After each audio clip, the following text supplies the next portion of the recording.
नमस्कार। भारतीय reserve bank की एमपीसी की बैठक के नतीजे आ गए हैं और लोन लेने वालों को बड़ी राहत मिली है। आरबीआई एमपीसी की 54वीं बैठक और नए फाइनेंशियल ईयर FY26 की पहली बैठक के नतीजों का ऐलान करने के दौरान आरबीआई गवर्नर संजय मल्होत्रा ने ग्लोबल इकोनॉमिक टेंशन और ट्रेड वॉर पर चिंता जाहिर की।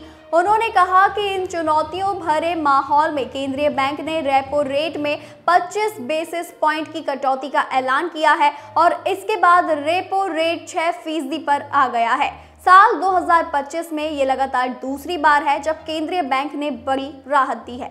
इससे पहले फरवरी में हुई बैठक में रेपो रेट 0.25% घटाया गया था, जिसके बाद ये कम होकर 6.25% पर आ गया था। बता दें कि ये कटौती 5 साल के लंबे अंतराल के बाद की गई थी। आरबीआई एमपीसी के बैठक में रेपो रेट कट पर लिए गए फैसले की जानकारी देते हुए गवर्नर संजय मल्होत्रा ने कहा कि नए कारोबारी साल 2026 की शुरुआत चुनौतियों के साथ हुई है, लेकिन पिछले कारोबारी साल के पहली छमाही में सुस्ती के बाद भारत की अर्थव्यवस्था लगातार ग्रोथ कर रही है। उन्होंने रेपो रेट में 0.25% की कटौती के बारे में बताते हुए कहा कि MSF रेट 6.5% से घटकर 6.25% पर आ गया है। SDF रेट 6% से घटाकर 5.75% हो गया है।